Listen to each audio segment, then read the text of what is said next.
একবার জেনাইদা এক মাহফিলে পীরের দরবার আমি জানতাম না, আমারে নিয়ে তুলে দিয়েছে, বলছে শিরকের বিরুদ্ধে কথা বলেন। ওখানে প্রবেশ করে দেখি পীর সাহেবকে মহিলারা সেজদা দিচ্ছে। মেজাজ গেল খারাপ হয়ে।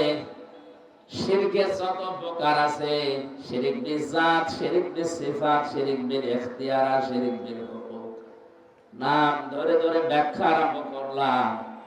পীর সাহেব ওখান থেকে বলছে আমার দরবার গেল গেল।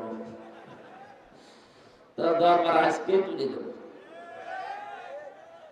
আমার বিবেকে কি বলেন তো, এই বিষয়টা যদি আজ মানুষ বুঝতে পারে যে জিনিস এখানে নেই, আন্দাজে ধাক্কা দিয়ে আমার বুক ব্যথা করাচ্ছে। আমার তো পরিষ্কার করা দরকার, আমার ব্রেন, আমার এই মেধা, আমার এই মগজটা, এটা পরিষ্কার হলে আমি ভালো হয়ে যাব। কথা বলে না কেন? এটা পরিষ্কার করার জন্য যেটা দরকার ওইটা দেয় না।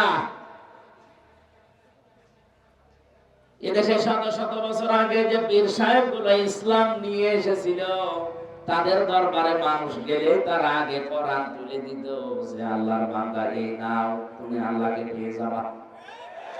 কিন্তু দুঃখজনক হলেও সত্য, এখন তাদের অনেক উত্তরসূরি যারা পীর নামে আছে, তারা এখন দরবারে গেলে কোরআন দেয় না, বলে জিকির করবি।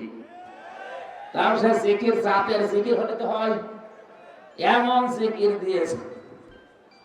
চট্টগ্রামে এক মুরব্বী দেখি লাফাচ্ছে আর জিকির করছে। ডাক দিয়ে বললাম, মুরব্বী এত লাফান? আমার ধাক্কা দিয়ে ফেলে দিয়ে বলছে, লাফায় মানে জিকির করছে? এত লাফিয়েও তো টেনশনে আছে জান্নাত পাবো কিনা। তুমি বসে বসে জান্নাত পাবা, তাড়াতাড়ি লাফাও। আমার বলছে লাফাও। আমি শুধু হাসার জন্য বলি নাই, চিন্তা করেন তো, এ কথা যদি কালকে মিডিয়ার মাধ্যমে সারা দেশে ছড়িয়ে যায়, আলেমদের ভেতরে এটা নিয়ে মতভেদ আছে, কেউ মাথা দিয়েছে, কেউ বুক দিয়েছে, ঠিক আছে, কিন্তু বাস্তবতায় কোরআনে হাদিসে বিজ্ঞানের সাথে মিলছে আমার মাথা। এ কথা ওরা যদি জানে, আর হাজার হাজার যারা মানুষ না বুঝে এতদিন যেত, ওরা তো দরবার ছেড়ে দেবে।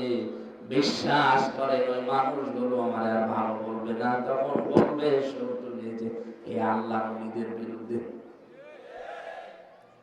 আরে ভাই, আল্লাহ নবী কারা আপনি তো জানেনই না। আলা ইন্না আউলিয়াল্লাহি লা খাউফুন আলাইহিম ওয়া লা হুম ইয়াহজানুন। সূরা ইউনূসের ৬২ নম্বর আয়াতে আল্লাহ বলেন, সাবধান, আমার ওলি যারা, তাদের ভয়ও নেই, চিন্তাও নেই। কিসের ভয়, কিসের চিন্তা?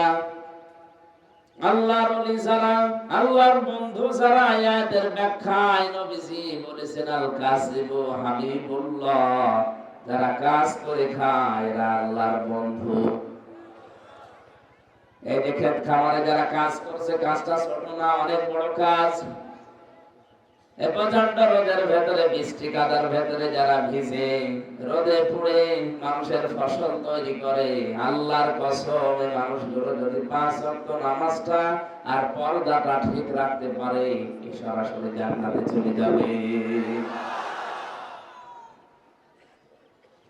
চট্টগ্রামের ময়দানে, বরিশালের ওখানে, ফরিদপুরের ওখানে যারা বিভিন্ন জায়গায় বসে শুধু হো হো করছে, ওর চাইতে যে লোকটাই সিরাজগঞ্জের মাঠে কাজ করে খায়, এর মর্যাদা নবীর কথা অনুযায়ী আল্লাহর কাছে অনেক গুণ বেশি। আমরা এদেরকে আল্লাহর ওলি বলি না, আল্লাহর বন্ধু বলতে চাই না, অথচ হাদিস আল কাসিবু হাবিবুল্লাহ, যারা কাজ করে খায় এরা বন্ধু কার? বন্ধু মানে ওলি। ওলি মানে কি? সহজ কথাগুলো আপনি বোঝেন না কেন?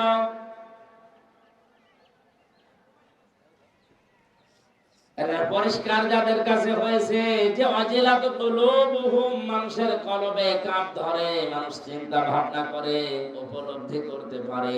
ওয়াইদা সামিউ মা উনজিলা ইলার রাসূলি তারা আয়ুনাহুম তাফিদু মিনাদ দামি মিম্মা আরাফু মিনাল হক।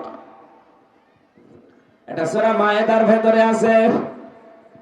7 নাম্বার পারার প্রথম নাম্বার পৃষ্ঠার প্রথম নাম্বার লাইনের 83 নাম্বার আয়াতের প্রথম অংশে পাবেন আল্লাহ পাক বলেন, হে নবী, আপনার জবান থেকে যখন ওই মানুষগুলো কোরআন শুনবে, কিন্তু যারা উপলব্ধি করতে পারবে, এর মর্ম বাণীগুলো বুঝতে পারবে, আপনি দেখবেন ওই মানুষগুলোর চোখ দিয়ে অজান্তে পানি গড়িয়ে পড়ছে।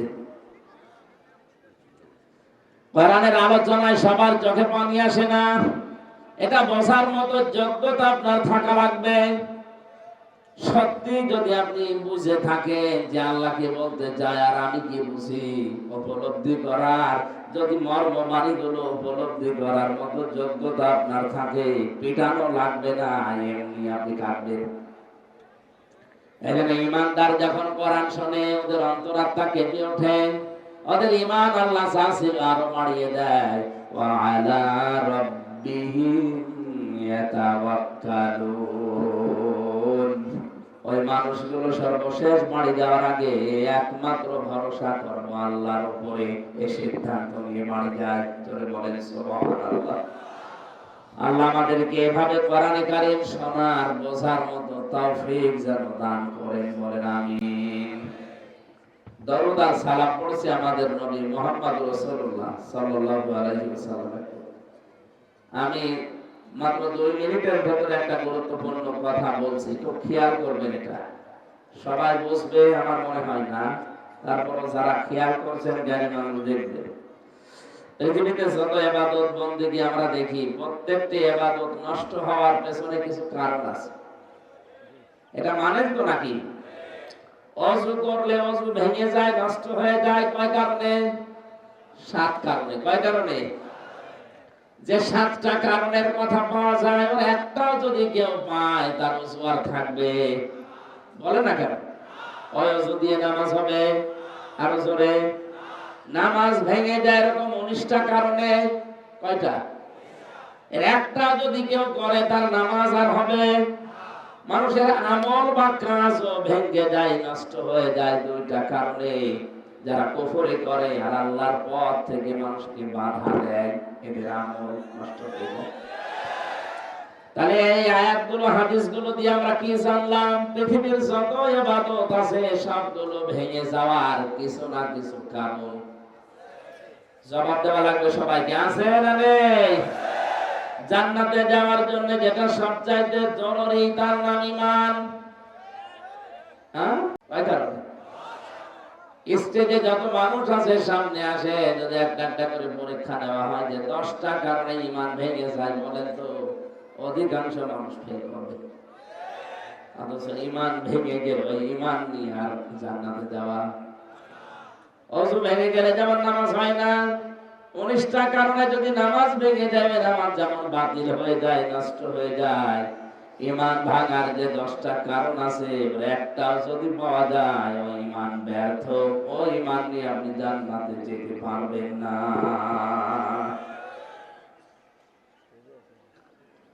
আল্লাহর এক বান্দা বাজারে গিয়ে সদাই করার পরে দোকানদারকে দিয়েছে 100 টাকার নোট।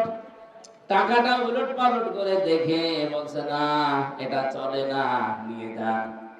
এ কথা বলার সঙ্গে সঙ্গে এই লোকটা অজ্ঞান হয়ে গেছে। লোকজন এসে বলছে, আপনি মেরেছেন? দোকানদার বলে, না ভাই, আমি কিচ্ছু করি না, শুধু টাকা ফেরত দিয়েছি। টাকা ফেরত দিলে লোকটা অজ্ঞান হবে কোন কারণে? অবশ্যই আপনি কিছু বলেছেন। দোকানদার ভয়ে ভয়ে বলছে, ভাই ওর হুঁশ ফেরার আগে বাতাস দিয়ে পানি দিয়ে যখন হুঁশ এসেছে, বলছে আপনি অজ্ঞান হয়ে গেলেন কেন? আল্লাহর এই বুজুর্গ বান্দা বলছে, দেখেন আমি যখন সদাই করার পরে 100 টাকা দিয়েছি, লোকটা টাকা নিয়ে উলট পালট করে বলছে এটা অচল, চলে না। কারণ এর ভেতরে যে দাগটা থাকার কথা, ওই দাগটা নেই। দাগ না থাকলে ওটা কি টাকা? বলেন বলেন। আমি তো টাকা দেওয়ার পরে উনি উলট পালট করে দেখে যদি বলে এটা অচল টাকা, চাল চলে না, আমি চিন্তা করলাম আমার তো একটা জীবনের 100 টাকার নোট আছে, তার নাম হায়াত।